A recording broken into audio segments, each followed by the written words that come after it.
Nós agora vamos discutir esta questão de uma nova ordem mundial. Como nós vimos em Apocalipse capítulo 17, os reis do mundo dão o seu poder à besta. No livro Chaves deste Sangue, Malachi Martin nos conta que o maior gigante geopolítico da nossa época é o Papa. Ele diz, em sua viagem à Polônia, pouco mais de 8 meses depois de sua eleição, ele assinalou a abertura do jogo final do milênio. Ele se tornou o primeiro dos 3 jogadores a entrar na nova arena geopolítica. Ele diz que o Papa João Paulo entraria na área do jogo final do milênio como algo mais do que um gigante geopolítico de nossa época. Ele era e continua a ser o servo sereno e confidente do grande plano. E essa é a linguagem secreta da maçonaria. Aqui está o Papa João Paulo II com a comissão trilateral. E aqui está o Papa João Paulo II com B'nai B'rith, o maçom dos judeus. E esta é uma fascinante figura representativa, com ele no centro, controlando as mais poderosas correntes de pensamento do mundo. Porque é isso que este símbolo nos diz.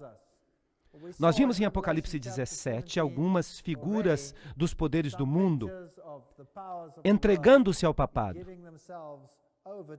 Lech Walesa, sendo honrado por seu trabalho como anfitrião do povo. O encontro entre Bush e Gorbachev em Malta, George Bush o chamou assim, um portal para um novo milênio de liberdade. E isso foi saudado como a construção de um novo mundo. É uma grande ideia, uma nova ordem mundial, na qual diferentes nações se aproximarão por uma causa em comum. Somente os Estados Unidos têm o posicionamento moral e os meios financeiros para sustentá-la. Então querem criar esta nova ordem mundial. Apocalipse 13 disse que a besta que sai da terra seria o poder que realizaria isso. Bush confirma isso para nós. Em 1990, o Nobel da Paz foi para Gorbachev porque ele perdeu o seu país. E ele se tornou o homem da década. E os velhos símbolos, que são os símbolos da maçonaria, do Império da Alemanha Oriental, foram removidos. Os emblemas comunistas desapareceram. O Jornal de Pretória, de 20 de agosto de 1999, relata o encontro de 63 países sobre o neoliberalismo. Fidel Castro dá um sinal maçônico. Aqui está ele com o Papa. Todos estes assim chamados países que são contra o estabelecimento são contra apenas no sentido em que eles estão jogando o jogo do hegelianismo. Tese, antítese. Mas por trás dos bastidores, todos pertencem ao mesmo clube. Vamos tentar provar isso. Fidel foi significantemente influenciado pelo jesuíta Armando Lorente e também por Alberto de Castro. De Castro admirava Franco. Fidel foi muito ativo em uma organização jesuíta similar aos escoteiros mirins, chamada Os Exploradores. Onde quer que surja um movimento totalitário, quer seja comunista ou nazista, sempre há um jesuíta no papel de conselheiro ou líder. Em Cuba, era o padre Armando Lorente, amigo de Fidel, de Emmanuel Johnson. Então, esqueçam da ideia de que Cuba era contra o Papa. Um jesuíta estava por trás dos bastidores. Estavam jogando o jogo da tese e antítese. Quando os tiranos caem na Romênia ou no Panamá ou nesses países, esses tiranos eram colocados no lugar para criar um sistema de temor e caos. E então eles são removidos e o povo fica feliz em entregar as suas liberdades civis. Nós já vimos este vídeo aqui, em que o Papa recebe honra de Bill Clinton por seu papel em terminar o Império Comunista. 2.400 fiéis estavam aqui para recepcioná-lo. Ele está acenando à multidão.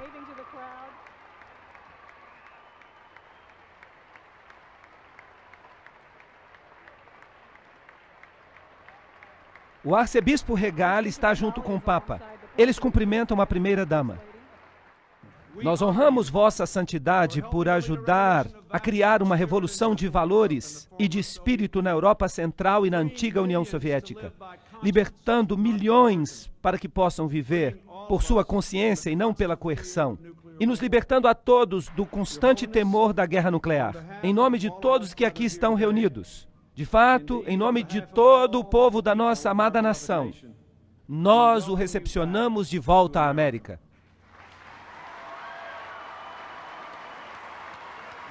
Senhores e senhoras, Sua Santidade o Papa João Paulo II e o vice-presidente dos Estados Unidos e o arcebispo.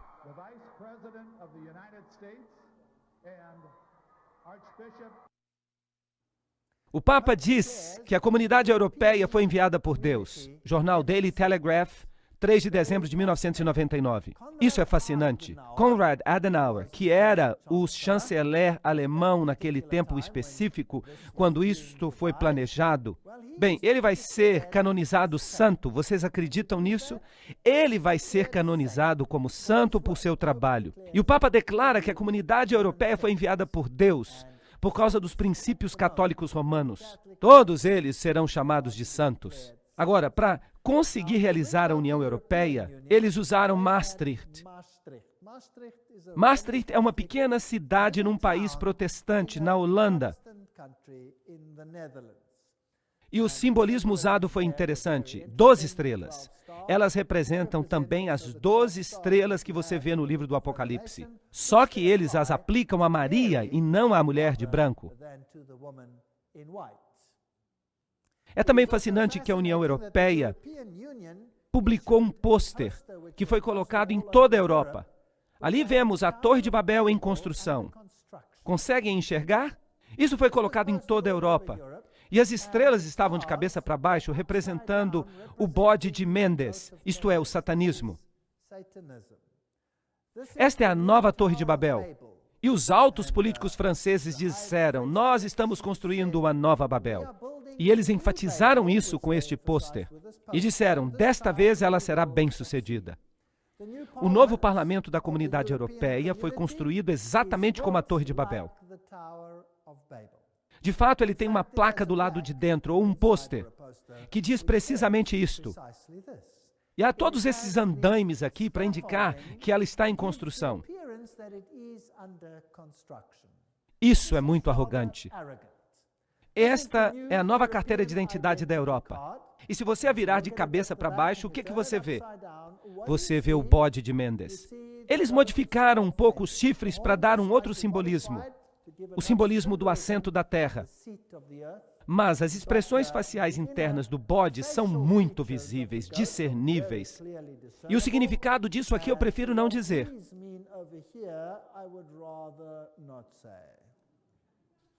Se nós olhamos os altos políticos da Europa, aqueles que desempenharam um papel em tudo isso, eles são todos maçons. Aqui está um aperto de mão maçônico entre Schroeder e Kohl. Isso significa que os novos maçons estão assumindo quando os velhos maçons se aposentam. Assim como nós vimos que Kerry pertence ao Caveira e Ossos, e o atual presidente é um membro da Caveira e Ossos, não importa quem vai vencer, sempre será um maçom substituindo o outro. Todos eles mostrarão que eles fazem parte do mesmo sistema. Quando a União Soviética caiu, o novo emblema que foi adotado foi este, uma águia de 2 cabeças. Vocês sabem por quê? A águia de 2 cabeças é o símbolo da maçonaria. E isso, obviamente, mostra quem está de fato no poder. As rainhas, os reis do mundo, como nós vimos, todos eles são altos maçons e submetidos ao pontífice de Roma. E quanto ao Islã, nós fizemos uma palestra para mostrar a intriga da religião islâmica e da religião católica que ocorre por trás dos bastidores. Tudo controlado pelas sociedades secretas. Tudo tem apenas um objetivo e um objetivo apenas: a sujeição a Roma. Então, o que dizer dessa guerra com o Islã? Quem são estas pessoas que controlam os cordões das marionetes no mundo? E por que as pessoas estão sendo esfregadas entre eles? Quando nós falamos sobre as estrelas de rock, quando falamos de pessoas como Bono, quando falamos de líderes políticos do mundo, todos parecem estar prestando reverência ao César papal. Do Oriente ao Ocidente, o mundo islâmico está sendo atualmente estabelecido como antítese no mundo religioso, colocado contra a cultura judia e cristã. Mas disso sairá uma síntese na qual todos se unirão. Aqui está um website. Bem, de fato o website está aqui embaixo. E esse aqui descreve com precisão quem é quem no zoológico.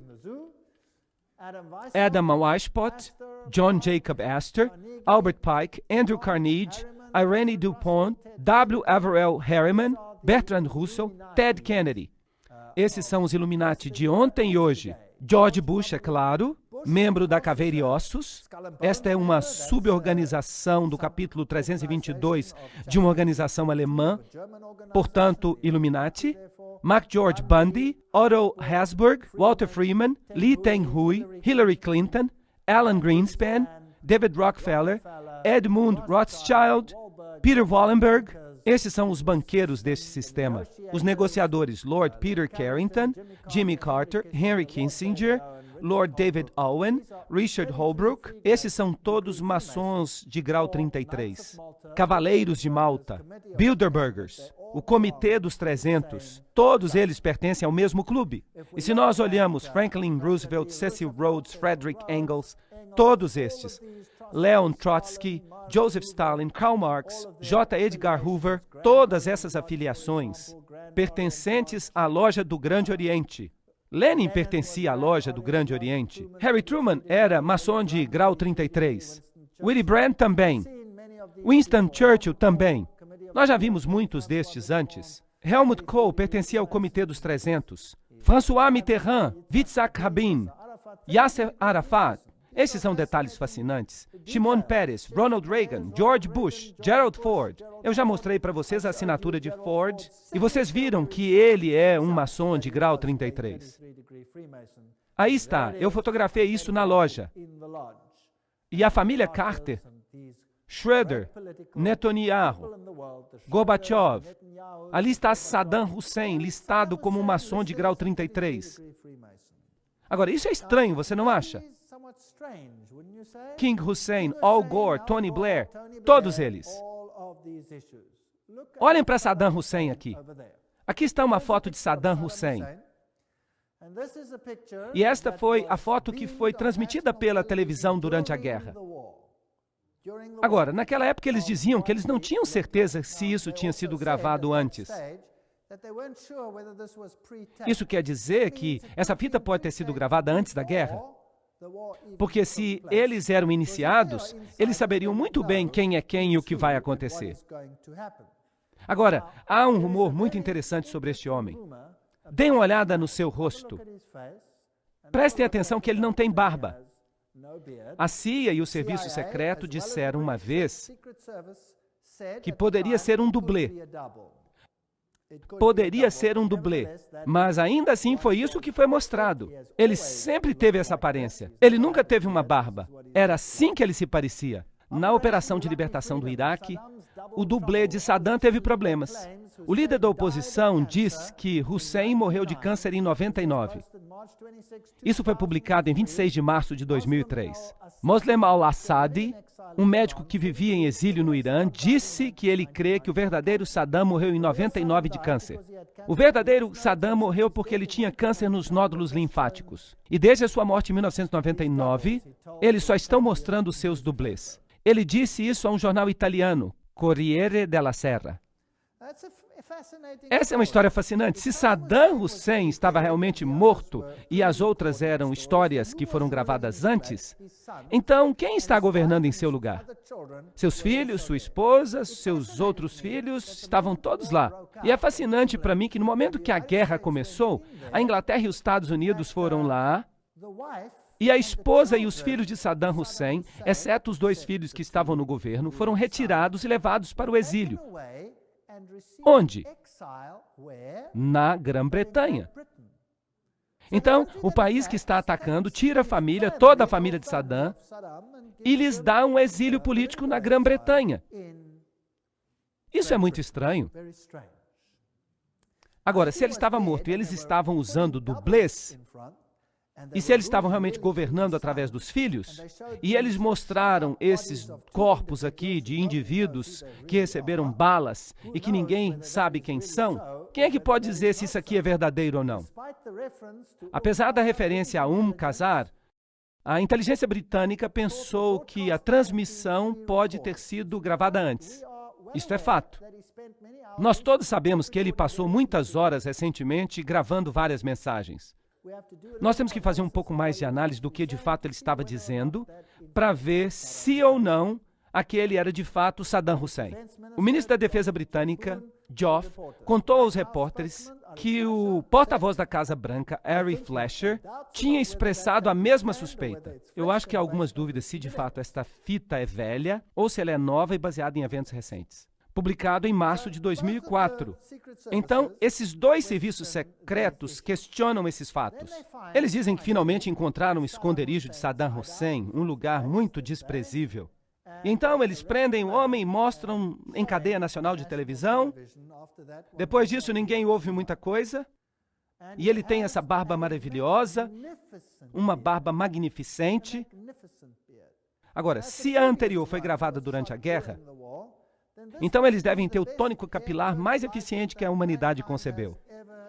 Ele poderia se tornar um multizilionário se ele patenteasse esse tônico capilar capaz de fazer uma barba crescer assim.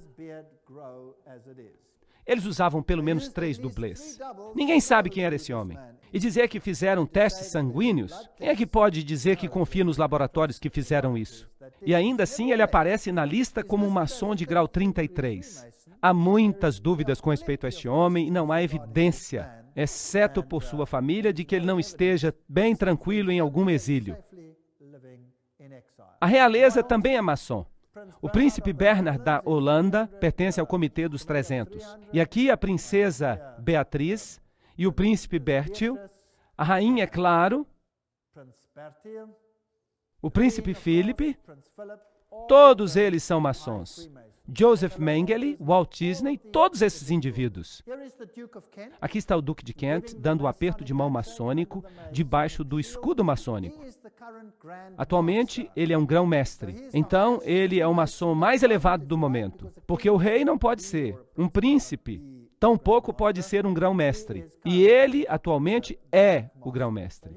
Então, aqui está o maior adorador de Lúcifer no país no momento. Os líderes políticos também são maçons. Bill Clinton, todos esses, nós já falamos deles. Nós não temos que falar disso de novo. Jesse Helm, Goldwater, Al Gore, todos eles. E eu estou colocando as páginas da internet. E há muitos livros que provam isso. Estou dando os nomes. Então, todo mundo que é importante nesse mundo, todo mundo que tem influência na esfera política, está envolvido com essas operações clandestinas. Nós vimos na palestra de Apocalipse, capítulo 17 e capítulo 13, como haveria uma união sagrada e como os Estados Unidos eventualmente se tornariam a casa de força para propiciar uma nova ordem mundial. Aqui está o encontro de Gorbachev em Malta, que foi chamado de Portal para um Milênio de Liberdade, como vocês se lembram. E os iniciados vieram para este grande movimento em direção a uma nova ordem mundial. Agora vamos dar uma olhada neste vídeo no qual George Bush tem algo a dizer sobre esta questão. As instituições da liberdade estão adormecidas, mas as Nações Unidas podem lhe conceder uma vida nova. Essas instituições têm um papel crucial na nossa busca por uma nova ordem mundial. Uma ordem na qual nenhuma nação precisará entregar um jota de sua própria soberania. Uma ordem caracterizada pelo governo da lei e não o governo da força. Então ele está dizendo aqui que as nações não vão precisar entregar um jota da sua soberania, mas que todas elas precisam entrar na nova ordem mundial. É isso que ele está dizendo. Está aí, diretamente da boca dele. Então, esse terrível incidente ocorreu.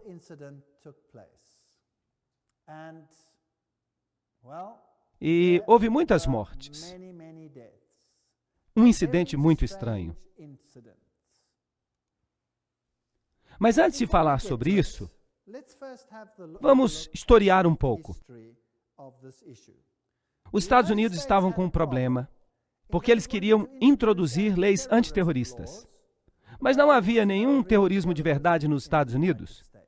Então, de repente, um edifício em Oklahoma, em 19 de abril de 1995, foi destruído por explosões. E eles descobriram um homem, Timothy McVeigh, que trabalhava sozinho, dizem eles. Ele derrubou esse edifício ao estacionar uma van cheia de explosivos do lado de fora. E ele destruiu o edifício completamente. Esse é o relatório oficial. Lá dentro havia mulheres e jovens e crianças. Se alguma coisa pode ganhar a simpatia do povo, bem, são estas pessoas. Vamos dar uma olhada no que aconteceu aqui. Embora as autoridades oficiais informem que uma segunda bomba foi encontrada dentro do edifício federal na cidade de Oklahoma, foi uma explosão às 9 horas da manhã que causou este estrago que você está vendo aqui. A primeira bomba que estava no edifício federal explodiu, e vocês veem o dano que ela causou aqui. A segunda bomba foi encontrada e desarmada. E a terceira bomba foi encontrada e eles estão desarmando a bomba neste exato momento enquanto nós falamos. E eu entendo que tanto a segunda quanto a terceira bombas, se vocês conseguem imaginar isso, era maior do que a primeira bomba.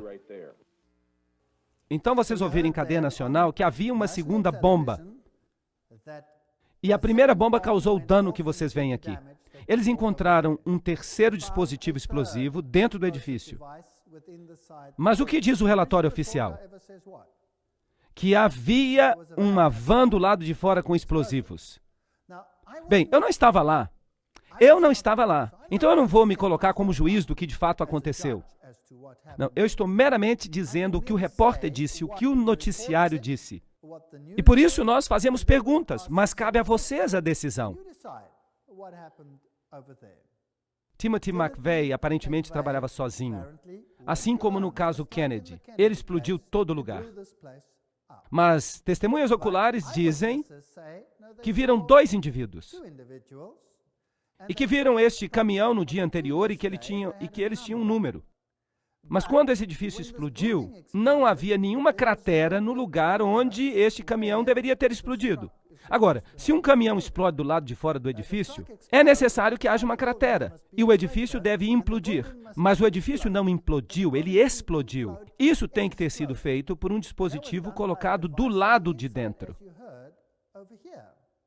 Agora, para encerrar o caso e para dizer que foi um caminhão, as pessoas disseram, bem, certamente se foi um caminhão, então deve haver algumas partes do caminhão que sobraram. O que eu quero dizer é que uma explosão não destrói todas as peças de um caminhão. Elas podem estar bastante danificadas, mas deve ter sobrado alguma peça do motor ou algo parecido. Mas não havia nada. E, eventualmente, a pressão se tornou tão forte que um agente da CIA, que estava correndo a 4 quarteirões de distância, tropeçou num pedaço do eixo do caminhão e o encontrou. Mas o problema é, como dizer que essa parte do eixo fazia parte do caminhão? E agora eles descobriram um número de registro. E, por sorte, o número estava no eixo traseiro. Agora, em nenhuma parte do mundo inteiro, os números de registro dos automóveis ficam no eixo traseiro. Então, esta é uma questão estranha. Mas, no entanto, ele foi identificado como o único culpado. Mas há tantas suspeitas em relação a esta explosão que eles eventualmente fizeram um contrato e eles destruíram todo o edifício antes da possibilidade de examinar o que de fato havia acontecido naquele evento particular. Então aconteceu outro evento, as Torres Gêmeas. Mas o que aconteceu depois do primeiro evento? Depois da bomba em Oklahoma, os Estados Unidos conseguiram aprovar legislação antiterrorista em 5 dias. E aquela legislação antiterrorista deu poderes ao presidente dos Estados Unidos para suspender a Constituição. mas não concedeu a ele poderes para poder entrar em qualquer país do mundo que ele quisesse. Para isso, ele precisava de uma legislação sobre guerra. Alguma coisa parecida com Pearl Harbor. Era necessário um incidente. Bem, esse incidente ocorreu quando as Torres Gêmeas foram destruídas. E o presidente Bush falou às Nações Unidas em novembro de 2001. Nós precisamos falar a verdade sobre o terrorismo. Nós não vamos tolerar histórias fantásticas de conspiração com respeito aos ataques de 11 de setembro. Mentiras maliciosas que tentam tirar a culpa dos terroristas, tirar a culpa dos culpados. Não é interessante que George Bush está dizendo aqui, nós não vamos tolerar fantásticas teorias de conspiração que tiram a culpa dos terroristas? Por quê? Porque muitas pessoas já não estavam acreditando que o relato daqueles incidentes era preciso. Vamos examinar a primeira colisão. Foi aqui que o primeiro avião se chocou. Tim, sua vida vai mudar, mas mais importante, a vida do seu filho vai mudar. Para sempre. A América nunca mais será a mesma depois de 11 de setembro. Nós estávamos nos preparando para esse tipo de evento já fazia uma década. Nós temos orientações presidenciais de um projeto chamado Defesa da Pátria.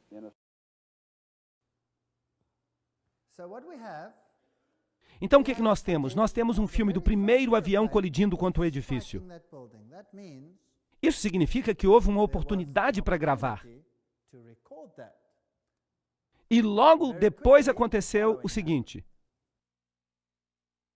Mesmo que os líderes do Talibã neguem qualquer participação nisto, um jornalista árabe que mora em Londres disse hoje à Associated Press que os seguidores de Osama Bin Laden advertiram faz 3 semanas que eles iam realizar algum tipo de ataque. O chefe de segurança do Departamento de Bombeiros da cidade de Nova York me disse que ele recebeu a palavra que havia a possibilidade de um outro dispositivo. Escutem isso, um dispositivo secundário.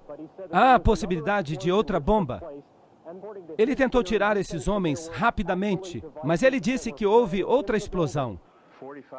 Havia dispositivos que foram instalados no edifício. Depois de 45 minutos de gravação, houve uma explosão. Foi lá em cima onde havia fogo. E naquele momento todo o edifício ficou em chamas e todos correram. Eu estava a 5 quarteirões de distância quando eu ouvi as explosões. 3 barulhos. E eu me voltei para ver o edifício do qual acabávamos de sair. E ele se inclinou para o lado e caiu. Tudo começou de repente, como se fossem tiros. Bang, bang, bang, bang. E de repente, 3 grandes explosões. As testemunhas disseram que ouviram dispositivos secundários. Bang, bang, bang, bang. Uma série de explosões, então esses edifícios caíram. Os peritos em demolição dizem que é exatamente isso que acontece numa demolição planejada. Vejam que quando o avião se choca, há uma grande bola de fogo. Essa bola de fogo é causada por todo o combustível que é queimado do avião. Então não sobra mais nada para explodir? Sendo assim, o que foi responsável pelas explosões secundárias? Se nós observarmos o cenário, você observará ali as Torres Gêmeas e há edifícios ao redor. E esses edifícios foram muito pouco danificados. Eles não foram danificados seriamente. E há uma rua e um outro edifício ali chamado edifício número 7. E aquele edifício caiu algum tempo depois, embora nada o tivesse acertado. Mas ninguém nunca disse nada sobre isso. O que será que fez com que o edifício número 7 implodisse? Vamos assistir.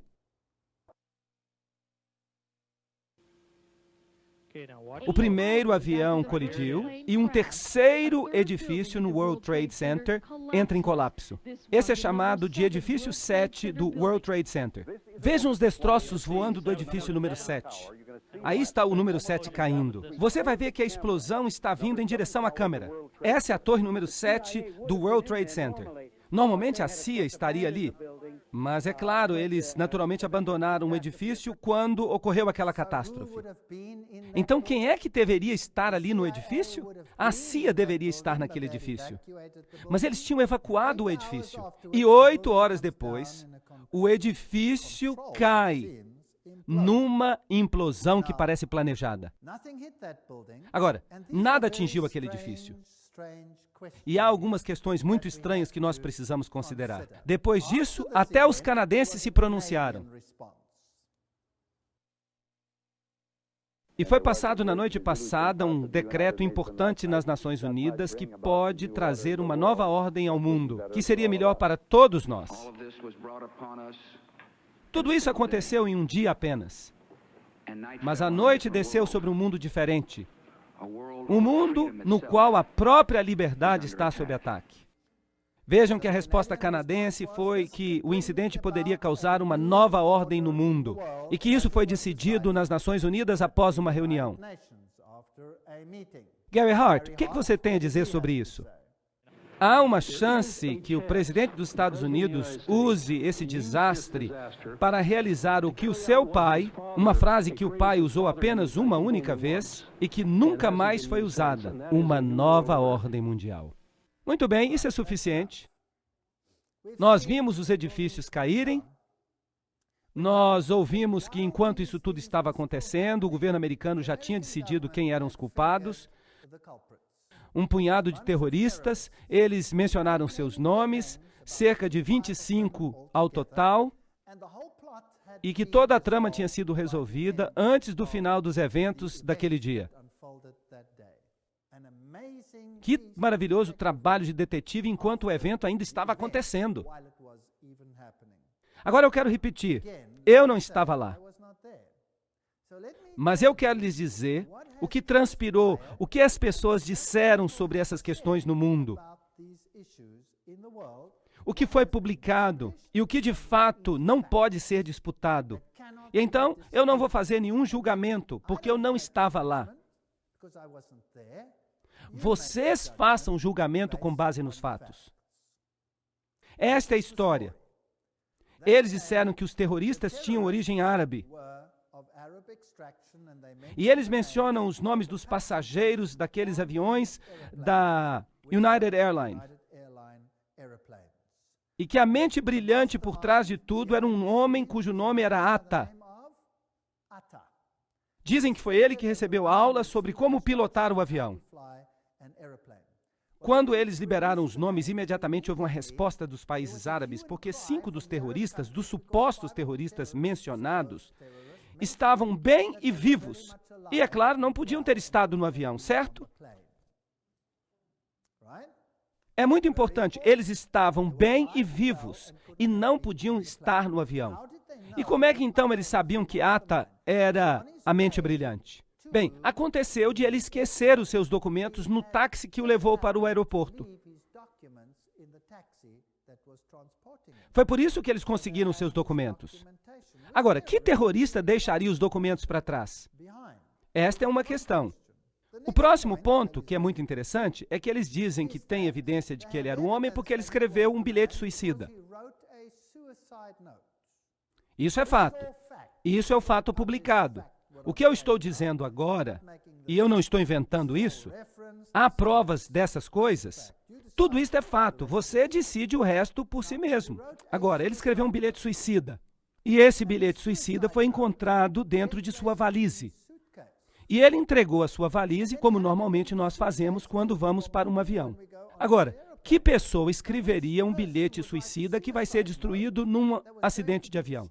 Será que isso faz algum sentido? Então, o fato é que eles têm um bilhete suicida. Mas a pergunta é, se ele entregou a valise quando ele entrou no avião, como é que eles têm esse bilhete suicida? Por acaso, esta foi uma das valizes que eles esqueceram de colocar no avião. E foi assim que eles conseguiram o bilhete. Como é que eles poderiam saber que havia terroristas árabes lá? Porque havia um passaporte. Nada mais sobreviveu ao acidente do avião. Mas um passaporte caiu e ficou um pouco queimado, mas dando ainda a possibilidade de identificar um dos terroristas. Agora, estes aviões, eles atingiram as Torres Gêmeas com absoluta precisão. As suas caixas pretas foram totalmente destruídas. Elas são feitas de titânio e elas são planejadas para sobreviver a qualquer acidente. Nenhuma caixa preta foi encontrada. Elas foram totalmente destruídas. Então nós temos uma situação muito estranha. O que atingiu o edifício número 7? Nada o atingiu.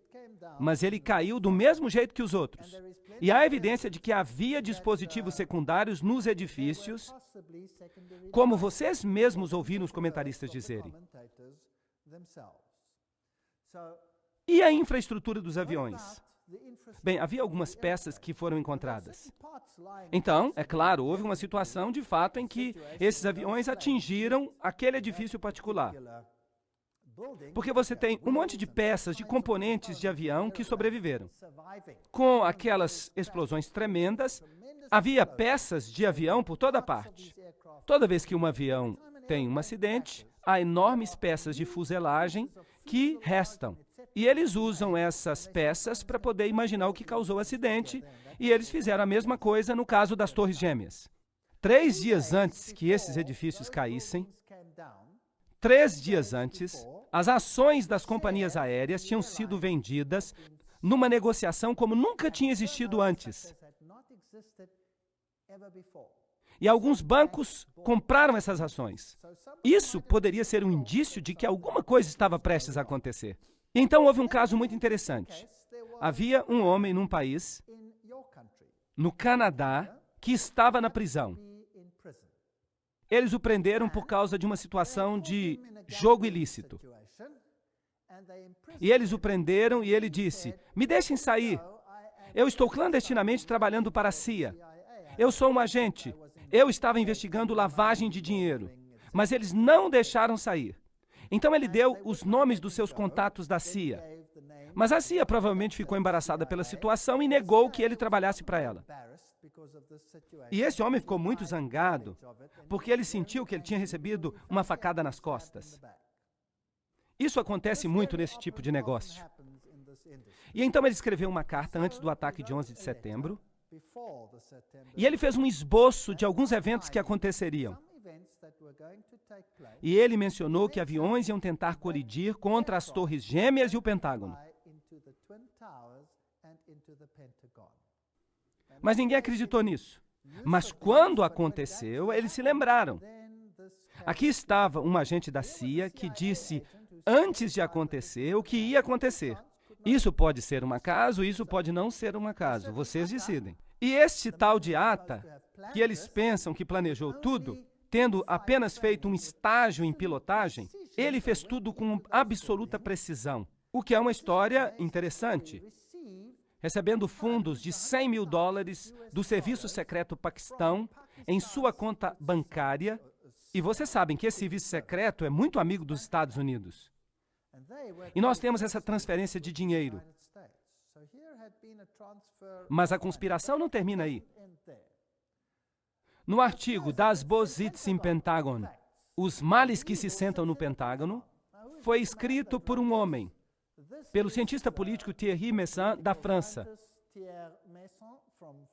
E ele tem algo muito interessante a dizer. Quem foi? O que aconteceu aqui? Como é possível ter todos os nomes dessas pessoas e não ter a evidência de que elas estavam a bordo? Eis a história. Eu vou contá-la para vocês com os passageiros, máquinas que voaram até as Torres Gêmeas. E então há esse outro caso fascinante do avião que ia na direção do Pentágono. E aqui estão as fotos que foram publicadas. As datas estavam estranhamente erradas. Elas dizem 12 de setembro. Mas aparentemente elas dizem isso porque elas foram liberadas no dia seguinte. Aqui você vê fumaça, não há detritos, nada. Aqui tem um pedaço faltando, não tem foto. Ali você tem o impacto de uma chama. Você tem uma bola de fogo ali. É isso. Se você olha então para a grama, isso foi tudo que foi achado. Não se achou nenhum pedaço do avião da United Airlines. Nenhuma peça. Nada. Nada. Aqui está o buraco que foi visto depois do evento, mas a maior parte desse buraco foi feita depois do evento. Então a pergunta é, por que não há peças de avião? E de novo, todas as caixas pretas desapareceram. Nenhuma caixa preta sobreviveu. E esse buraco é pequeno demais para um acidente do tamanho que eles dizem. Porque em nenhuma parte do mundo, nos acidentes de avião mais conhecidos, em nenhum caso houve um acidente em que nem um pedaço do avião tenha restado. E o que é mais interessante nesta situação? Uma declaração do arcebispo Quigley, de 1903, na Tribuna de Chicago. Olhem para isso. Quando os Estados Unidos governarem o mundo, a Igreja Católica governará o mundo. Mas voltemos a 11 de setembro. Para você governar o mundo, você precisa ter acesso ao mundo inteiro, quando quer que você queira e como quer que você queira. Agora, este avião que atingiu o Pentágono e aquele outro que caiu por acaso, vocês sabiam disso?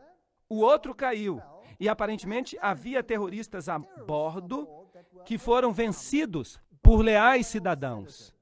A parte interessante é que o avião atingiu o solo e nunca atingiu nenhum edifício. Ele caiu. E quando ele caiu, houve um buraco no chão. E o prefeito e as primeiras pessoas daquela área que correram para o lugar, e ali havia um buraco no chão, mas não havia detritos da aeronave. Nada, nem uma pecinha, nada. O avião inteiro desapareceu num buraco que não era muito grande. E não foi achado nenhum detrito e nenhuma caixa preta, nada. Algo assim nunca tinha acontecido antes. Mas o que é mais sinistro é o seguinte: porque as pessoas que tinham morrido no avião, os seus descendentes, os seus herdeiros, não podem reclamar os corpos se não há corpos. Mas na investigação, eles identificaram cada pessoa com o seu grupo sanguíneo e com as partes do corpo que foram entregues para a família. Não havia peças de avião, não havia nada daquela natureza, não havia avião. E, no entanto, eles foram capazes de identificar todos os corpos. Será que isso faz algum sentido? Não faz nenhum sentido. E, aparentemente, houve ligações telefônicas entre a aeronave e o Pentágono. Essa informação foi divulgada. A informação era de que houve um grupo terrorista, terroristas árabes, e eles estavam atacando este lugar, e a ligação telefônica foi feita com um celular. Mas, é claro, vocês sabem que se você faz uma ligação de um celular, então você recebe a conta pela ligação do celular. E ninguém nunca conseguiu encontrar os registros dessa ligação. Então, o Pentágono deu um passo para trás e disse: bem, de fato nós não recebemos a ligação do celular. Nós recebemos a ligação de um telefone a bordo do avião. E, de novo, eles fizeram uma investigação. Se você faz uma ligação de dentro do avião, então você tem que passar o seu cartão de crédito e há um registro de uma transação de cartão de crédito daquela ligação.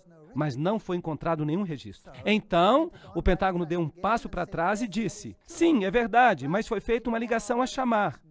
É por isso que não há nenhuma informação no cartão de crédito, porque o indivíduo não usou o cartão de crédito. Mas a verdade é que ninguém consegue fazer uma ligação a cobrar de um avião. E aí a história acabou. Então aqui estão 4 aeronaves. Nenhuma peça foi encontrada, exceto aquelas das Torres Gêmeas. Há buracos no chão, mas não tem nenhuma aeronave lá. Todas as partes dos corpos, com análise de DNA. Isso é interessante, muito interessante.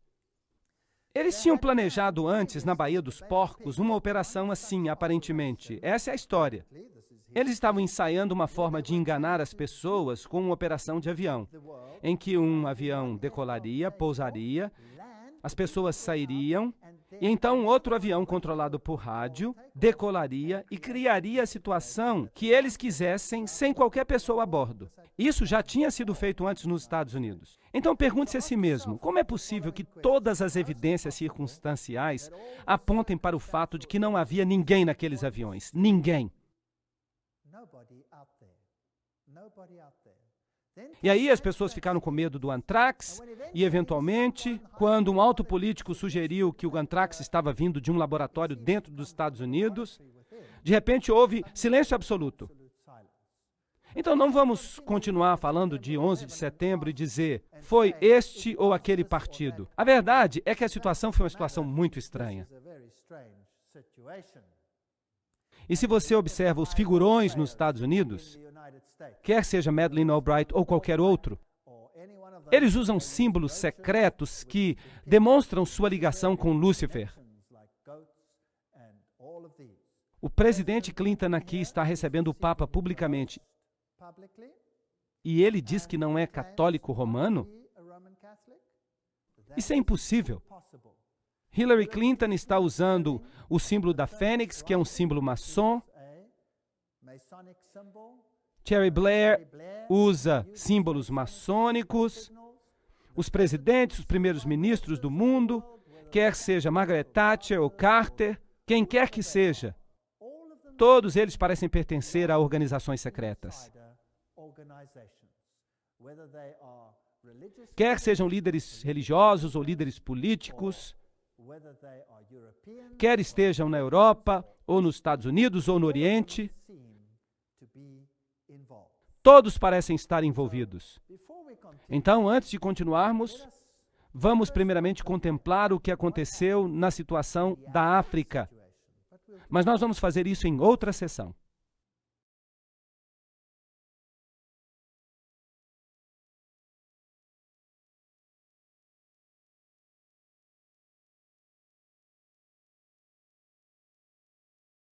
Se nós olharmos para a África e para Roma, isso vai nos dar uma ideia do que a nova ordem mundial é.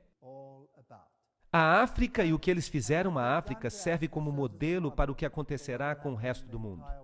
Os grandes líderes africanos e os tiranos do passado, como Idi Amin, todas essas pessoas receberam asilo e eram provavelmente maçons importantes.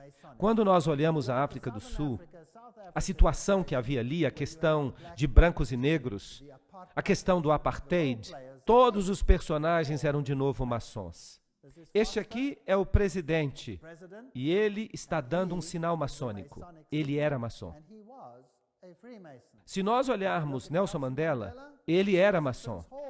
Então nós percebemos que, de novo, os dois lados pertenciam a uma sociedade secreta. Se nós olharmos Vergelique e Nelson Mandela, nós temos a mesma situação aí.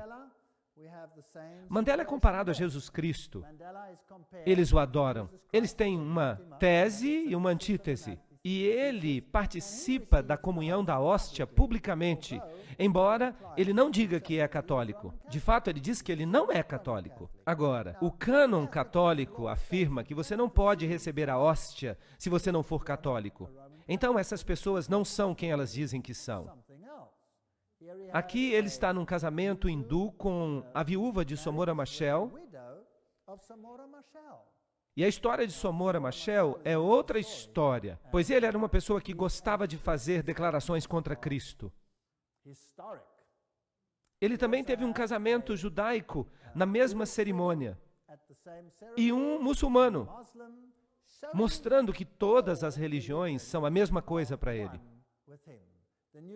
O novo perfil político é totalmente maçônico. E em 1992, já se sabia que Mugabe, de Zimbábue, ia tomar as fazendas das pessoas que moravam lá. Isso foi antes que ele começasse a fazer isso. Eles já diziam, Mugabe vai tomar as fazendas em breve. Disseram isso em 1992. E hoje isso é um fato. O jornal Der Spiegel publicou: os alemães precisam sair. Todos os brancos precisam sair. Aqui está um cartoon de Kissinger, apontando para o fato de que os brancos precisam sair da África. Aqui está o atual presidente da África do Sul e Mugabe. Eles estão juntos nesta questão. Ele se recusa a repreender Mugabe por tomar as fazendas à força. Só na África do Sul, 4.000 fazendeiros pelo menos morreram, ou foram mortos enquanto eram expulsos da terra. Mas ninguém noticia isso no mundo. Zimbábue está arruinada. Mas o que nós encontramos aí? Um edifício tremendo sendo construído. E como ele se chama? A província jesuíta de Zimbábue. Então, os jesuítas controlam este país. Esta é a Escola Jesuíta de Filosofia e Letras. Edifícios novinhos, enquanto o país está em ruínas. Eles estão se preparando para a ordem mundial. E todos os líderes negros estão no mesmo nível que os líderes europeus e americanos. Eles todos pertencem ao mesmo clube. Mas o que é esta nova ordem mundial? Aqui está o novo emblema da África do Sul. E você pode ver nele a fênix se levantando das cinzas, a coroa de Mitra com os 7 raios. Todo este simbolismo aponta para a mesma coisa. Eu vou explicar para vocês essa nova ordem econômica. Eu vou apresentar para vocês citações dos próprios católicos. E eu quero dizer para vocês que o que nós estamos experimentando ainda não é nada comparado com o que vai vir. E eu posso dizer isso porque eu já passei por essa experiência. Se vocês quiserem um dia ler um livro interessante, Megalomania Eclesiástica. Mas eu também vou fazer citações de encíclicas. De acordo com a lei canônica, o controle de toda a propriedade da Igreja Católica Romana pertence ao Papa, seu supremo imperador. Tudo que eu vou dizer agora vai ser confirmado por uma citação. Tudo vai ser substanciado por uma encíclica papal ou por uma citação. O comunismo tornou toda a propriedade particular uma propriedade do Estado. O capitalismo diz: a propriedade pertence ao indivíduo e ninguém tem o direito de tirá-la. Agora, se isso é tese e antítese, então deve também existir um intermediário. E é por isso que o Papa condenou o comunismo, mas ele também condena o capitalismo. A nova ordem mundial será um intermediário em nome da igualdade.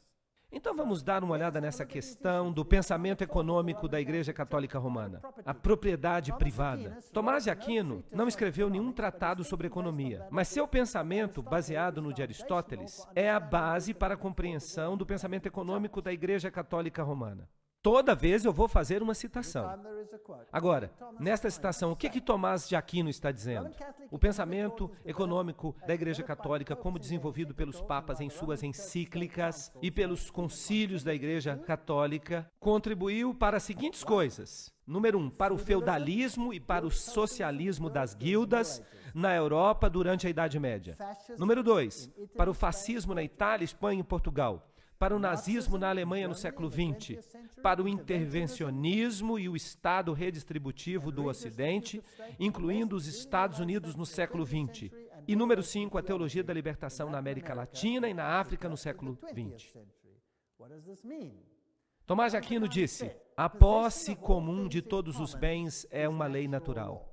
Ele escreveu, disse que a posse de todos os bens em comum e da liberdade universal são uma lei natural porque a distinção entre bens e a escravidão não são coisas da natureza, mas invenções da razão humana para o benefício da vida humana. Agora, o que isso tudo significa? Simplesmente quer dizer que a propriedade é para o uso comum. Você pode possuí-la, mas é para uso comum. A comunhão de bens, escreveu ele, pertence à lei natural. Não que a lei natural dite que todas as coisas devem ser possuídas em comunhão e que nada possa ser uma propriedade individual. É possível que possuamos bens, sim, Mas porque a divisão dos bens não se dá de acordo com a lei natural, mas é, em vez disso, oriunda do acordo humano, o que pertence à lei positiva. Eles falam tanta abobrinha, mas é interessante. Continuem prestando atenção. Então, a posse de bens não é contrária à lei natural, mas uma adição a ela inventada pela razão humana. Vamos continuar. Tomás escreveu: portanto, tudo que um povo tiver em excesso é devido pela lei natural ao propósito de socorrer os pobres. Agora nós estamos chegando lá.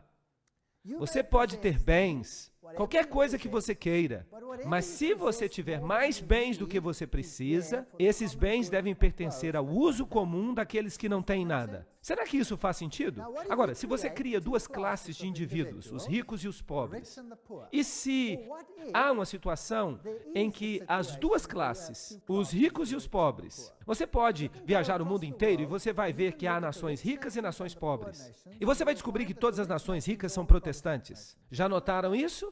Todas as nações ricas são protestantes. Agora, se você tivesse um plano de deserdá-las todas, para que você pudesse ser de novo governante de tudo, e para que elas tivessem que vir implorar aos seus pés por qualquer coisa, vejamos então como isso se desdobra para o propósito de socorrer os pobres. Porque os bens são para uso comum pela lei natural. Então, não é pecado se os pobres tiram os bens dos seus vizinhos. Tomás escreveu: em casos de necessidade, todas as coisas se tornam propriedade comum. Então, não há pecado em tomar a propriedade do outro, porque a necessidade a torna como pertencente a todos.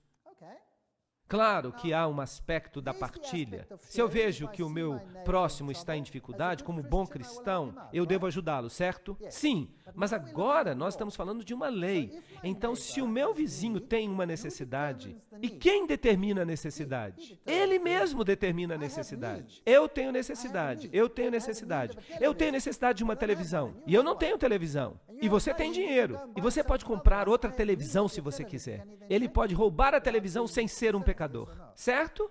De acordo com Tomás, sim. E se você tiver um carro e ele não tiver um? Ele pode pegar o seu carro sem cometer pecado, de acordo com Tomás de Aquino. Agora, é claro que ele escreveu isso há muito tempo. Talvez a mesma coisa não aconteça hoje em dia. Bem, veremos. Não apenas não é pecado tomar a propriedade do outro, não é sequer crime, de acordo com Tomás de Aquino. É legal que um homem socorra a sua necessidade por meio da propriedade de outro homem que a toma, aberta ou secretamente. Isso não é, tecnicamente falando, roubo ou furto. Não é roubo, tecnicamente falando, tomar secretamente e usar a propriedade de outra pessoa no caso de extrema necessidade. Porque aquilo que se toma para preservar a própria vida se torna um bem particular em razão disso. E no caso de um homem em necessidade, o seu vizinho pode tomar a propriedade de outro homem para socorrer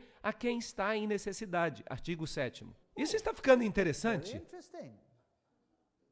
Agora, vocês sabiam que se eu deixar a minha propriedade desocupada na África do Sul e alguém se mudar, eu não posso expulsá-lo? Ele entrou porque tinha necessidade. Essa é a lei.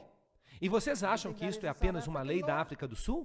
Não, esta é uma lei britânica também. Esta é uma lei que está presente em virtualmente todos os países agora. Agora, ela ainda não está sendo implementada porque a situação ainda não exige que ela seja implementada em todos os lugares. Mas uma vez que as fronteiras forem abertas e milhões de pessoas pobres começarem a entrar, bem, então haverá grande necessidade. Então, o que é que está acontecendo com a necessidade do outro lado do oceano? Bem, na África do Sul, uma pessoa sai para o feriado e volta e a casa está ocupada. E não podem expulsar esses invasores. Mas porque a propriedade está no nome da pessoa, a pessoa ainda tem que continuar a pagar as contas, mas a necessidade fez com que aquele bem se tornasse um bem comum. E por isso, as pessoas se mudaram para lá. Será que essa é toda a situação? Bem, é ainda pior. A doutrina católica romana da da propriedade privada tem ecos no slogan comunista do século XIX. Pedimos a cada um que está de acordo com sua habilidade e devemos dar a cada um de acordo com a sua necessidade. Vocês estão vendo que isso é uma doutrina católica? Os direitos humanos se tornam mais importantes do que os direitos à propriedade. E este era o credo da grande sociedade de Lyndon Johnson. Nós vamos tirar de quem tem e vamos dar para quem não tem, quem precisa. Foi Lyndon Johnson que disse isso. E onde é que ele morava? Isso também aparece na literatura do fascismo, do nazismo, da teologia da libertação, no intervencionismo e no socialismo. O destino universal dos bens. Esta é a expressão de João Paulo II em sua encíclica de 1987, intitulada A Preocupação Social. É necessário declarar uma vez mais o princípio característico da doutrina social cristã. Os bens deste mundo se destinam a todos. O direito à propriedade privada é válido e necessário, mas ele não anula o valor deste princípio. A propriedade privada, de fato, é uma espécie de hipoteca social. Isso significa que ela tem uma função intrinsecamente social que se baseia e que se justifica precisamente pelo princípio do destino universal dos bens. Puxa, o que o Papa Paulo II acabou de dizer? Ele disse que o que Tomás de Aquino havia dito é o que ele está dizendo. Você pode ter uma propriedade privada. A Igreja Católica defende a propriedade privada. Isso parece muito bom. Mas então se diz que essa propriedade é somente sua para uso comum.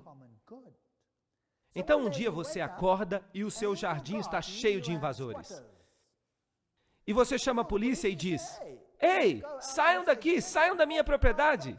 E eles dizem: deixem-nos em paz ou nós vamos estourar os seus miolos. E você vai à polícia e você diz: policiais, venham me ajudar. Há pessoas que estão invadindo a minha terra. Desculpa, eles dizem. Essas pessoas precisam. Você tem muita terra de qualquer forma.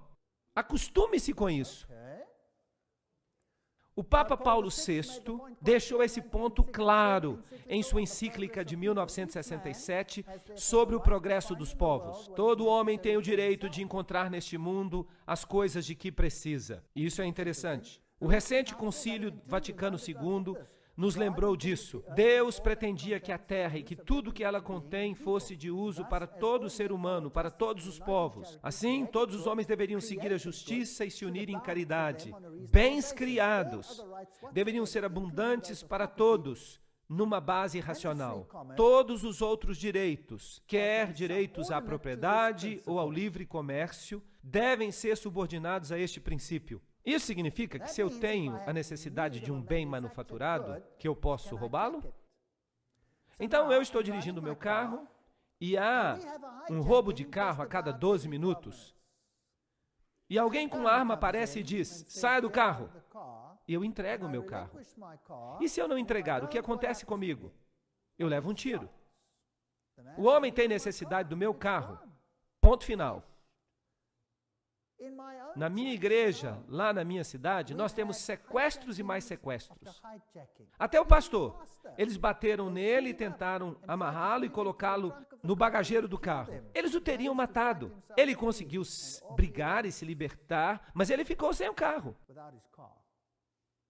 E vocês acham que alguém está tentando encontrar os carros que foram roubados? Acham um aqui e outro lá. Vocês acham que alguém se importa quando os fazendeiros estão sendo mortos e expulsos de suas terras? Alguém faz alguma coisa aqui e acolá apenas para enganar o povo, mas basicamente nada se faz. E as mãos da polícia estão amarradas. E a lei diz isso, não há nada que se possa fazer. Outro dia, 2 ciclistas estavam passeando quando 5 homens armados apareceram e pediram a bicicleta. Eles pegaram a bicicleta.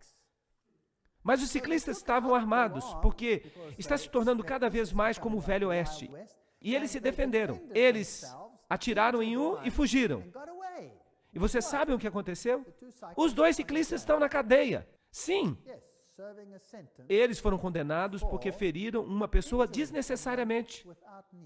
Eles podiam ter dado as bicicletas para eles. Isso teria resolvido o problema.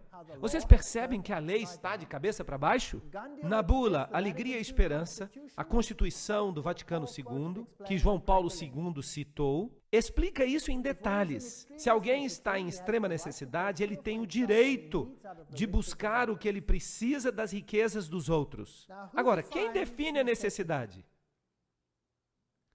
Já que há tantas pessoas prostradas com fome no mundo, este sagrado concílio incentiva a todos, tanto indivíduos quanto governos, a se lembrarem do aforisma dos pais. Alimentai o homem que morre de fome, porque se vós não o alimentais, vós o matais. Então, porque a propriedade particular é imoral, todos os homens, indivíduos e governos, têm a obrigação moral de redistribuir os bens que são possuídos de forma injusta pelos proprietários. Você já ouviu falar de reforma agrária, redistribuição de bens? Você já ouviu falar disso muitas vezes ultimamente? Sim, vai haver uma redistribuição.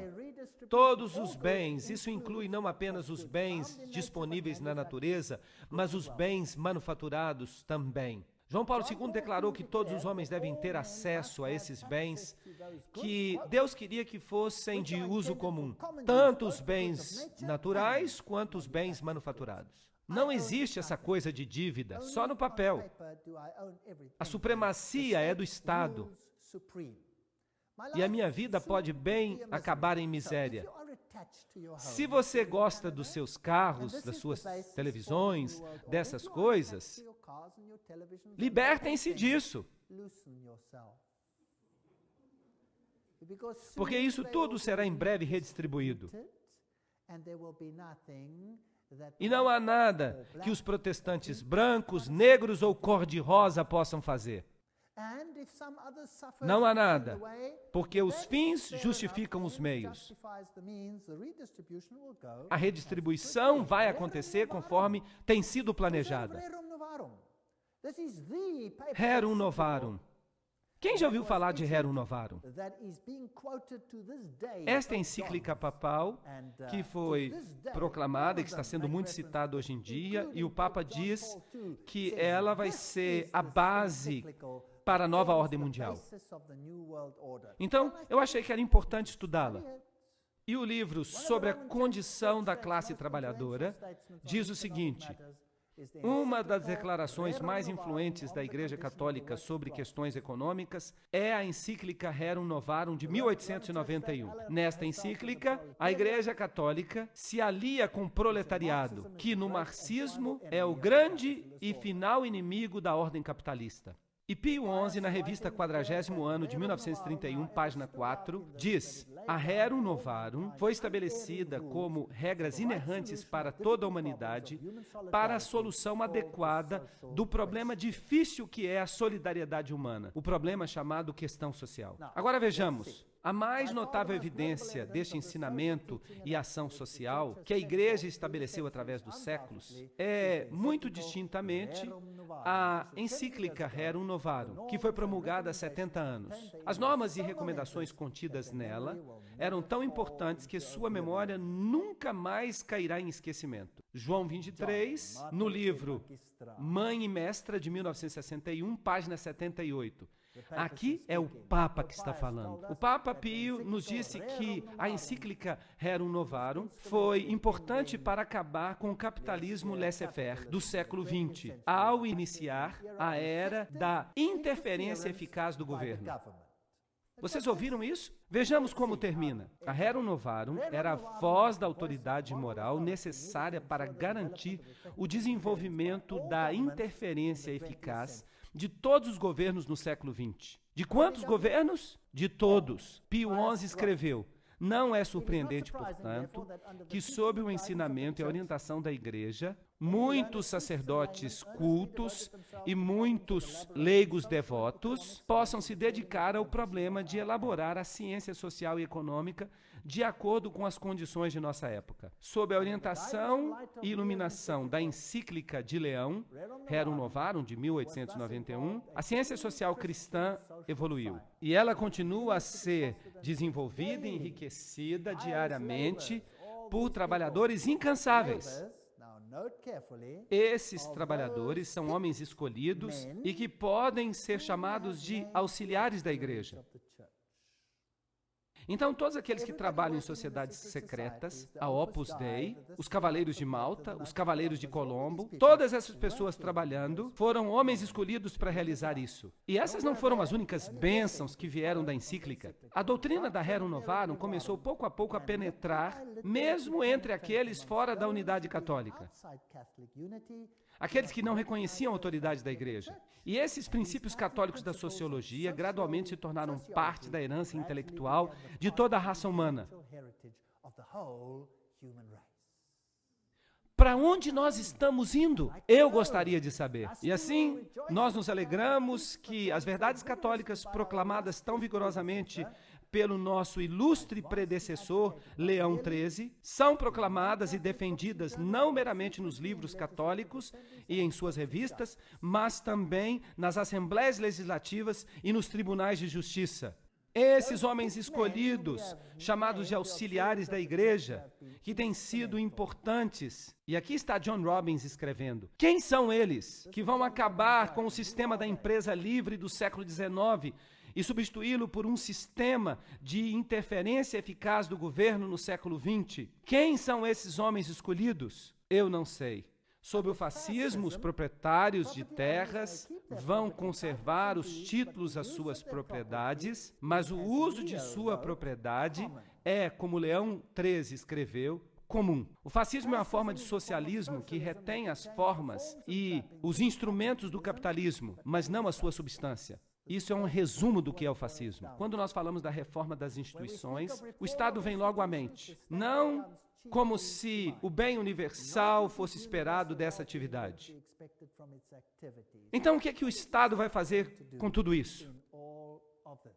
A experiência com a liberdade econômica, escreveu Pio XI, deve terminar. E a vida econômica deve, de novo, ser sujeita ao planejamento e ao governo. Quem quer controlar a sua vida econômica? O governo. João Paulo II escreveu em sua Preocupação pela Condição Social, em 1987. É necessário declarar uma vez mais que o princípio característico da doutrina social cristã, os bens deste mundo pertencem a todos. A propriedade privada é apenas uma hipoteca social. E essas coisas serão controladas. Ele escreveu um eco fiel de tradições que têm séculos de idade na igreja, com respeito ao propósito universal dos bens. No mundo de hoje, escreveu o Papa, nós nos deparamos com um sério problema de distribuição desigual dos meios de subsistência que originalmente pertenciam a todos. Então veio a teologia da libertação. E Pio escreveu uma encíclica sobre o comunismo ateu e sobre a nossa época, quando uma miséria incomum acontecia. Quem criou a miséria? Eles criaram a miséria para que eles pudessem oferecer uma solução para ela. Assim, na África, eles priorizaram alguns e massacraram as massas. Então, eles se viram e eles criam a situação que eles querem. Eles criam o comunismo. Então, eles criam o caos. E do caos, eles criam uma ordem social que eles querem. Assim, o segundo reinado do terror recebeu o apoio do Papa. O padre Camilo Torres, que levou um tiro em 1966, declarou: o católico que não é revolucionário vive em pecado mortal. O Papa João Paulo II escreveu em 1968, a Igreja não hesitará em se defender sem temor. A Igreja não hesitará em defender destemidamente a causa justa e nobre dos direitos humanos. Ela apoiará as reformas corajosas que levam a uma melhor distribuição dos bens, incluindo os bens terrenos como educação, saúde, moradia e assim por diante. E agora nós chegamos aos direitos humanos. O que nós lemos a respeito da Revolução Francesa? Qual será o padrão do mundo? Os direitos humanos. Você tem um direito à propriedade. Você tem o direito a qualquer coisa da qual você precise. Nós nos convencemos de que a teologia da libertação não é apenas oportuna, mas útil e necessária. É isso que o Papa diz. Não sou eu. Estas são as suas palavras. João Paulo II escreveu isso numa carta aos bispos brasileiros. Ela deveria constituir um novo estágio da reflexão teológica iniciada com a tradição apostólica. E então ele volta a falar da Rerum Novarum. Franklin Roosevelt, quando foi eleito, convidou o professor O'Brien para fazer parte da sua administração. Quem era O'Brien? O'Brien escreveu em 1931: os trabalhadores têm o direito que a indústria lhes ofereça os seus meios de sobrevivência, porque de tempos em tempos eles trabalham até a exaustão da morte. E quando a indústria se recusa a fazer isso diretamente, então é a obrigação do governo exigir que ela o faça. Viram como a declaração começa? Então vamos falar desses direitos humanos. Primeiro, você tem direito a fundar sindicatos para as classes operárias. Você tem o direito à cultura. Número 3, você tem o direito a emigrar. Você tem o direito a imigrar. Você tem o direito à alimentação, vestimenta, a cuidados médicos, a um salário justo, à vida, a um ambiente seguro, à segurança pessoal dos trabalhadores, à vida familiar, à propriedade privada, do jeito que eles entendem, é claro, ao uso comum de todos os bens, ao trabalho, a uma pensão, seguro, a uma aposentadoria na velhice, o direito à associação, número 19, o direito à segurança, número 20, o direito à integridade física, aos serviços sociais necessários, o direito à greve, número 23, o direito a escolher a sua filosofia de vida, o direito de constituir família, o direito à educação, 26 ao emprego, 27 à boa reputação, número 28 ao respeito, número 29 à informação apropriada, número... Puxa, isso dá trabalho. Como é que se controla isso tudo? Como é que se controla isso? Se você vai controlar cada aspecto disso, você precisa controlar cada aspecto da vida de uma pessoa. No futuro, você não será capaz de sequer ir ao banheiro sem pedir a permissão do Vaticano. Eles vão controlar cada aspecto de sua vida. Eles vão controlar tudo. E o governo vai se tornar ultra forte. E onde é que o dinheiro para fazer tudo isso vai vir? Vai vir de você. Agora, quando o dinheiro sai de você, o que acontece com a sua riqueza? Ela diminui e diminui e diminui. Isso significa que a classe média vai desaparecer. Quantas classes havia na época em que o catolicismo dominava a Idade Média? 2. A classe feudal, os goim, e a classe alta, que controlava tudo. Agora, se nós tirarmos os empregos, e no meu país o desemprego está em cerca de 50%, na Alemanha é cerca de 1,5%, e depois começou a subir para 2, 3, 5, 10, 20%. Agora, o desemprego está por toda parte na Europa. Por quê? Porque todos os países do bloco oriental foram incorporados à Europa e deve haver uma redistribuição de riqueza. E a riqueza está diminuindo cada vez mais. As pesquisas recentes não mais indagam onde você vive. Elas perguntam: quantos cômodos a sua casa tem? Quantas pessoas vivem lá? Quantos isso e quantos aquilo? E onde é que se fazia isso antes? No comunismo. E o que acontecia se sua casa era maior do que a sua necessidade? Quem tinha necessidade pegava a sua casa. Mas quem tinha que pagar por ela? Você, porque ela era sua. Está pior agora até do que no comunismo, não está? Eles vêm para o nosso país e agora você tem que se registrar em cada localidade individual, e você não pode votar fora da sua zona eleitoral. Você tem o seu nome escrito numa zona específica, e então eles vêm até a minha casa e eles dizem que eles querem saber qual é a minha religião. E eu digo: eu sou cristão. E eles perguntam: de que denominação? E eu digo: não é da sua conta. Quantos cômodos você tem? E eu respondo: suficiente. E eles dizem: nós queremos saber exatamente quantos cômodos você tem. E eu digo: eu tenho o suficiente. Nós queremos saber exatamente. Isso não diz respeito a você. Por que você precisa saber exatamente? Eu posso construir um novo cômodo na próxima semana? Eu posso colocar uma parede bem aqui? Eu posso transformar 1 em 2, certo? Então não é da sua conta. Mas você fica encrencado quando você responde assim. Você não deve fazer isso. Portanto, todo homem precisa ter aquilo que é necessário para que ele tenha uma vida verdadeiramente humana. Vocês sabiam que agora ter uma vida verdadeira humana é a mesma coisa para os católicos que salvação? Eu vou falar mais sobre isso no futuro, numa palestra futura. Vocês vão ver que eles dizem que ser salvo significa viver uma vida verdadeiramente humana. Isso significa que o reino de Deus para o catolicismo é o reino do catolicismo governando o mundo nesta terra e dando a todos a capacidade de viver uma vida verdadeiramente humana. Isso significa o suficiente para cuidar das suas necessidades básicas e nada mais. Vocês gostam da nova ordem mundial? Vocês gostam dela? Vocês sabiam que a Bíblia o chama de homem do pecado? Agora, há uma outra palavra para redistribuição de riqueza, e eu já a mencionei para vocês. Sabem qual é ela? Isso se chama roubo. É mesmo. A Bíblia diz, não furtarás. Isso significa que você não deve tirar de um e dar isso para outro. Isso é chamado de roubo. Isso é quebrar os mandamentos de Deus. Não estou correto? E nós vamos ver que esse sistema de direitos humanos, ele quebranta cada um dos mandamentos de Deus. Quando Deus distribuiu a terra a Israel, como fez a distribuição? Como uma herança eterna. A terra pertencia a eles. Acabe queria a vinha de Nabote. E Nabote disse para ele, eu não pecarei contra o meu Senhor, porque esta terra me foi dada como herança eterna e aos meus filhos. Deus dá a cada um o que lhe pertence.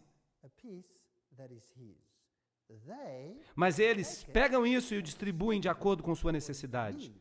Mas você paga a conta. As circunstâncias complexas do nosso dia tornam necessário para que a autoridade pública intervenha com mais frequência nas questões sociais, econômicas e culturais. Concílio Vaticano II, é isso que ele diz. Então eles vão interferir em cada aspecto da sua vida.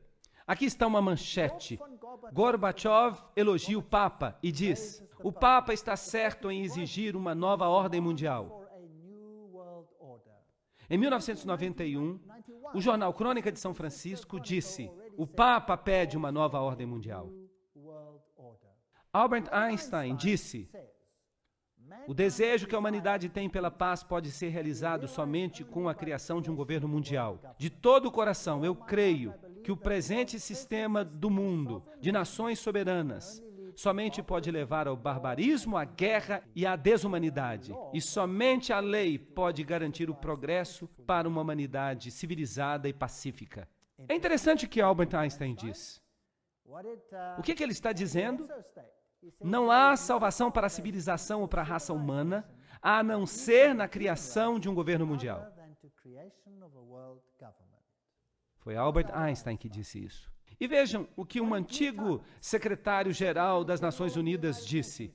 Ele disse, aqueles que defendem uma federação mundial exibem diante de nós a visão de uma humanidade unificada, que vive em paz, sob uma ordem mundial justa. E o coração de seu programa, uma lei mundial, é realista e passível de ser alcançada. O que Mortimer Adler diz? A paz mundial é impossível sem um governo mundial.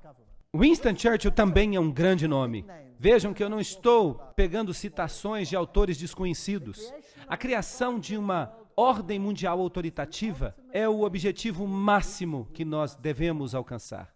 Charles de Gaulle diz, ou as nações se unem em um governo mundial, ou elas vão perecer. Como é que se faz isso? E que tal criar tanto conflito que todos concordem em entregar a sua soberania? Sabiam disso? Na África do Sul eu dou essas palestras para o público. As pessoas ficam desesperadas. Elas estão sendo roubadas, expulsas de suas terras. Elas estão sendo assassinadas. As nossas casas parecem prisões. Nós não podemos dormir sem trancar tudo. No meu próprio quarteirão, temos assassinato após assassinato. E assaltos, latrocínios, e nada parece acontecer. A polícia não se importa. Eles nem vão lá. Porque há tanta bagunça por toda parte que eles não conseguem lidar com ela. Então, quem se importa com seus probleminhas que você acabou de perder alguma coisa. Peça à companhia de seguro. Eles não se importam com a nossa dor. Eles entram, pegam os documentos na casa, queimam tudo, você não tem mais registro da sua vida, tudo fica perdido. Eles vendem os móveis que eles não querem, ficam com os outros para si mesmos e dizem: vai embora, estamos na época da redistribuição. Você podia ter terra antes, agora é minha terra. E é assim que vai ser. Esta é a nova ordem mundial. Bem-vindos à nova ordem mundial. Bertrand Russell afirma: a única possibilidade agora é de um governo mundial, ou então a morte. O Manifesto Humanista 2 apela a que nós construamos uma comunidade mundial. Robert Miller, antigo assistente do secretário-geral das Nações Unidas, disse: devemos agir tão rapidamente quanto possível em direção a um governo mundial, uma religião mundial e um líder mundial. E eu fico imaginando quem vai ser esse líder. Eu estou citando gente importante que eu estou colocando na tela. Não se trata de especuladores. Às vezes me chamam de especulador, mas vejam que os verdadeiros especuladores são essa gente. E este homem aqui? Nós vimos como paz e unidade foram alcançadas.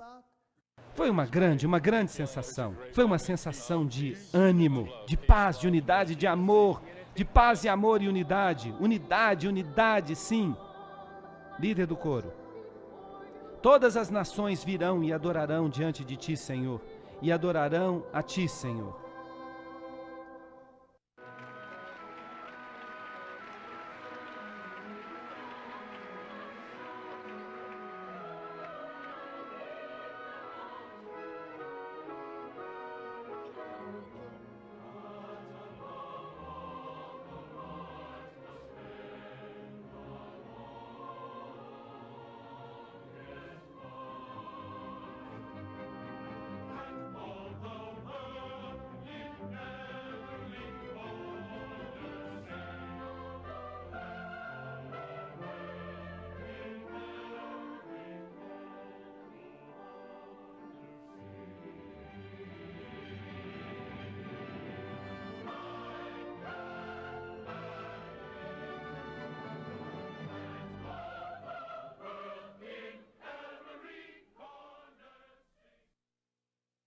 O Papa apela por uma nova ordem mundial. A CNN, no dia 1º de janeiro de 2004, apresentou todo o seu discurso do Ano Novo. E eu quero dizer a vocês que a nova ordem mundial tem a intenção não apenas de unir as nações que Deus separou. Esse é um aspecto. Mas erradicar o protestantismo da face da terra. E particularmente aquela forma de protestantismo que se recusa a obedecer o César papal. Essa forma de protestantismo deve desaparecer. E nós veremos que, sob as circunstâncias que serão criadas, essas condições estão agora começando a ficar em seu devido lugar. Tudo está pronto. Eu vou mostrar isso na tela para vocês. Não percam as minhas próximas palestras, porque nós vamos entrar em um território proibido.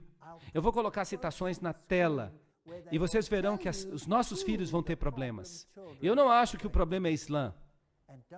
E eu não acho que o problema é o islamismo. É outra coisa. Não percam os próximos episódios. Mas antes de terminar hoje, eu gostaria de lembrar a vocês que Jesus disse: e se eu sei, e se compreendo de todo o meu coração, e de todo o meu entendimento, que Satanás, porque o dragão lhe deu autoridade e grande poder, está fazendo o seu reino aqui na terra.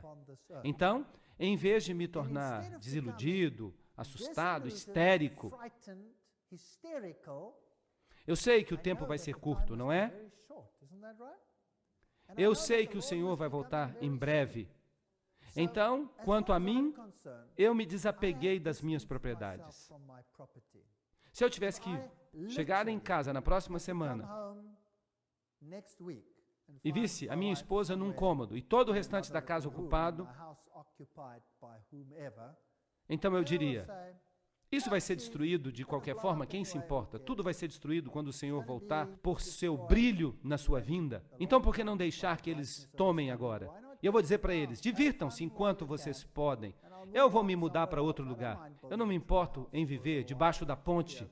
Isso está bem para mim. Se eles pegarem os meus carros, isso também está bem. Eu compro outro, e se eu não tiver dinheiro, eu vou andar a pé. Quem se importa? Eu não me importo. Mas as pessoas que estão perdendo essas coisas se tornam desesperadas. E o que elas fazem? Elas cometem suicídio. Aos milhares, pessoas estão cometendo suicídio. Mas se elas entenderem esta mensagem, se elas compreenderem o que vai acontecer, vocês acham que elas cometeriam suicídio? Não! Elas teriam esperança, elas diriam, uau, então nós estamos fazendo parte dessa luta que está sendo travada. As pessoas estão tendo esperança e elas estão entregando a sua vida a Jesus Cristo e elas estão dizendo, Senhor, salva-me, não apenas dos meus pecados, mas salva-me deste mundo. Eu anseio pelo teu reino. Vocês sabem qual é a política de governo no reino de Deus? Eu já lhes contei, todos no reino de Deus terão uma moradia. Na cidade construída por quem? Por Deus mesmo. E ela tem o seu nome. Vocês sabiam disso? Você tem uma moradia na cidade. Mas na nova ordem mundial, o que acontece? Deus diz, eles não mais construirão casas para que outros habitem nelas. Então, o que você vai fazer? Eles construirão casas, diz a Bíblia, e eles plantarão vinhas. Mas eles não plantarão vinhas para que outros comam delas. O que isso significa? Significa que você vai ter uma moradia nesse país, você terá uma fazenda, e Deus vai abençoá-lo. E a quem tudo isso vai pertencer? A você. E por quanto tempo? Para sempre. Para todo sempre. Essa é a política de Deus. Então, quem se importa com o que acontece aqui? Quem se importa? Olho não viu, nem ouvido ouviu as maravilhas que Deus preparou para aqueles que o amam. Isso não inclui apenas a glória de ver o nosso Rei no céu. Isso inclui tudo que vai tornar a nossa vida agradável. Vale a pena esperar por esse novo reino. E eu aguardo ansiosamente pelo novo reino de Deus. Será um ótimo lugar. Mas este mundo, infelizmente, vai de mal a pior. Eu não quero mentir para vocês, dizendo que ele vai melhorar. O que eu vou dizer para vocês é que ele vai piorar. Ele vai piorar muito. O que aconteceu na Revolução Francesa é apenas um prenúncio do que vai acontecer no mundo inteiro. Haverá uma anarquia tão grande que você não pode crer. Mas se você estiver sob a proteção do Altíssimo, nada vai acontecer com você. Então, por que não aceitá-lo? Por que não dizer, Senhor Jesus, eu quero que Tu sejas o meu Salvador pessoal? Por que não dizer, Senhor, purifica a minha vida, vamos andar juntos, porque o Teu governo é o único que vale a pena. Imagine olhar o rosto de Deus e dizer, este é o meu Deus a quem eu aguardava.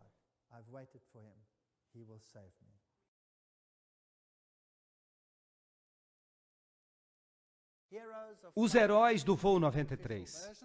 A versão oficial é que este avião se dirigia, vamos dizer, por exemplo, para a Casa Branca ou para o Capitólio. Mas que alguns heróis a bordo conseguiram dominar o piloto e então o avião caiu no solo, matando todos os seus ocupantes. Essa é uma história interessante. Por falar nisso, todos os 4 aviões envolvidos não tiveram a sua caixa preta recuperada. Sem caixa preta. Elas foram planejadas para suportar esse tipo de acidente, mas nenhuma sobrou. Mas o que aconteceu de fato em Shanksville? Mas nós não temos isso em inglês. Está em alemão. Então nós colocamos as legendas para que você possa ler em inglês enquanto nós avançamos. E vocês vão poder ver o que aconteceu. Aqui as pessoas vêm e agora elas entrevistam o prefeito de Shanksville, que foi o primeiro a chegar à cena. Então nós temos aqui o que estava presente quando eles chegaram. E vocês vão ver uma coisa muito interessante. Ernest Toll, o prefeito da comunidade vizinha de Shanksville, se lembra. Bem, sim, o meu genro e um bom amigo meu foram os primeiros a chegar. Eles estavam em Shanksville, na esquina de uma rua, conversando. A picape de Johnny estava ali. E eles foram os primeiros a chegar. Foi só depois deles que os bombeiros chegaram. E eles ficaram estupefatos porque eles vieram ver um acidente de avião, mas não havia nenhum avião. Não tinha nenhum avião aí.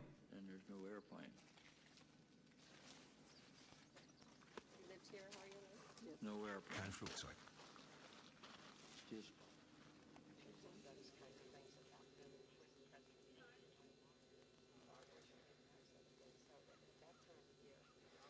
Vocês foram enviados ao lugar do acidente e não havia nenhum avião? Não, nada. Apenas um buraco. É isso aí. Foi isso que eles viram. Mas eu sempre pensei que este fosse o local do acidente. É, mas não há nada para ver aí. O avião se desintegrou completamente. Puf! No minuto que ele atingiu o solo, ele desintegrou completamente. Detritos do avião? Nada. Eu não identifiquei nada. Esta fotógrafa orgulhosamente apresenta o seu trabalho no mesmo local onde ela estava. Uma nuvem em forma de cogumelo, que também foi vista por outras testemunhas oculares. Foi isso que nós vimos. Parecia uma nuvem de cogumelo. Afeganistão. Depois de um impacto da bomba, o mesmo tipo de nuvem em forma de cogumelo e fumaça é formado que nós vimos em Shanksville. Será que foi uma bomba ou um foguete? Essa é uma história interessante. Aqui você tem uma entrevista com as testemunhas oculares que chegaram até o local do acidente, mas não havia nenhum avião. Havia um buraco no chão, e no buraco, nada. Nem avião, nem detrito de avião, nada. Apenas um buraco no chão, um buraco no qual o Boeing desapareceu. Totalmente se dissolvendo, sem nada para mostrar. É interessante. Mas eles recuperaram todos os corpos que estavam a bordo. Mas não havia nenhum avião. Agora, isso é esquisito. Você tem que admitir que isso é esquisito. E aqui está a foto da nuvem que se formou. Esta é a foto que foi tirada quando a explosão de fato aconteceu. Esta foi a nuvem que se formou. E ela se parece com a nuvem que se formou após uma bomba no Afeganistão. Então perguntamos, será que pode ter sido uma bomba e não um avião? Onde está o avião? Nós não sabemos, ele sumiu. Nunca na história do mundo um avião desapareceu dessa forma. Vocês se lembram quando o ônibus espacial explodiu? Foi um desastre terrível, foi quase como uma explosão nuclear. No entanto, eles reconstruíram praticamente todo o ônibus espacial a partir dos detritos que eles recuperaram. Não é verdade? E aqui nada, nada. Não há avião. Desapareceu. Nada. Isso é muito estranho. Agora vamos dar uma olhada no que aconteceu no Pentágono. Entre as notícias que circulam está a notícia de que houve uma explosão no Pentágono. De acordo com isso, um avião voava em direção ao Pentágono. Vamos dar uma olhada no que foi mostrado na televisão em todo o país. Sem o impacto do avião, a façada entrou em colapso depois. Foi uma consequência imediata do impacto. O avião voou diretamente na parte renovada do Pentágono.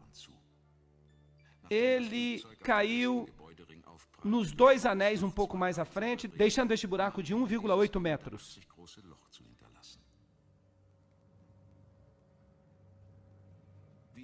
Assim como no caso de Shanksville, o avião foi também completamente pulverizado no ar.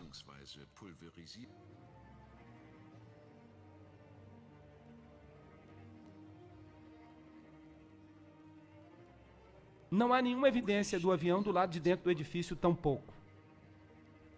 Somente detalhes inconsequentes. Um relógio, um telefone queimado.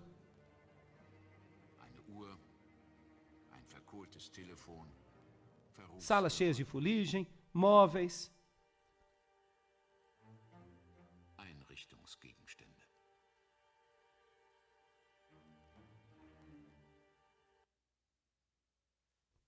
Bem, aí está.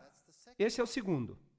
Aqui vem um avião, cai no Pentágono, atravessa um buraco, deixa um buraco de 1,8 metros de largura, um avião inteiro que deixa um buraco de 1,8 metros de largura, e o resto só entra em colapso mais tarde. Dentro do edifício não há detritos do avião, ele se dissolve completamente, desaparece, mas aqui estão relógios, telefones, móveis, que parecem ter sobrevivido.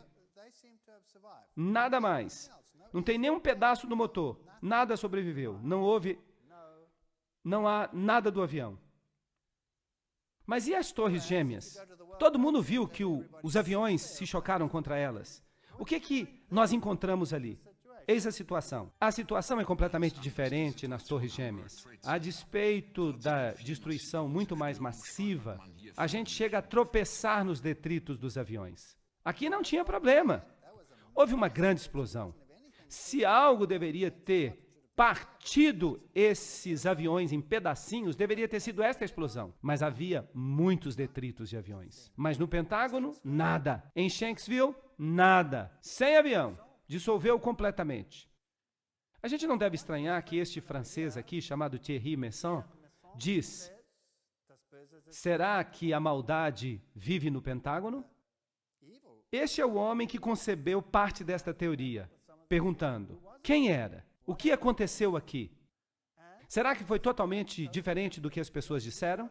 Estas são as cenas que foram divulgadas. Interessante que a data diz 12 de setembro. Eles dizem que é porque elas foram divulgadas no dia seguinte. Aqui está uma vista do avião quando ele ia se chocar. E então, de repente, um quadro escuro. Nada. Então temos uma chama.